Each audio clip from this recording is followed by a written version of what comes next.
Okay, so Carl Marginson is with us again, talking after the 6th victory on the bounce for Trafford, a victory against Atherton Collieries in FA Trophy. Carl, your thoughts on today's game? I thought we were excellent. I thought we were excellent from start to finish. There was always going to be a period, Cleggie's gone at Atherton Collieries now and brought in a few lads that they're kind of on the upturn.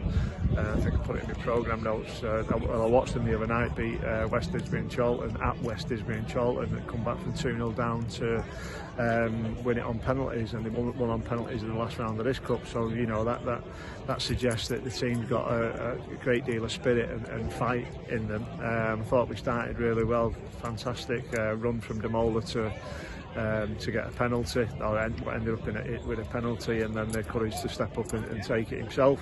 And then when we've got 2-0 up again through good play, I think we managed the game really well. I asked for the lads to make sure that they started bright, not to give Atherton a foothold in the game in the second half, and to go 3-0 up then gave me the opportunity to get the substitutes on, which is a bit of a luxury.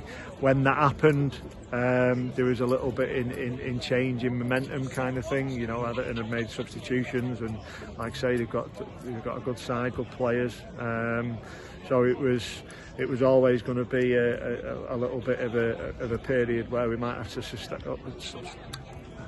sustain some pressure, which I thought we did, and I thought we did it well. Oliver Culkin, coming in, he's been out on loan, getting games at Northwich Vicks, coming in for his first start for the season and doing well, and unfortunate really not to keep a clean sheet. I think we were just a little bit unsure of our positioning when I've made all 5 changes, and I think that showed in the goal we conceded. But other than that, can't have any complaints whatsoever. It just they're a great group of lads. I think I said it last week. I enjoy working with them. I enjoy being with them. True man. So yeah.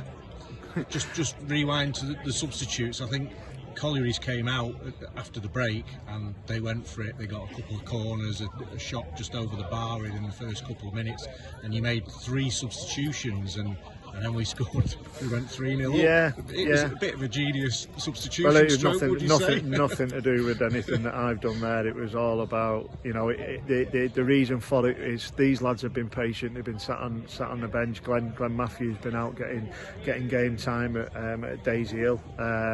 So it was a perfect opportunity really to introduce them for a longer spell. Obviously, we try to win a football match, but I trust every single one of them to take the field and do the job that they're asked to do, and they did that to a man.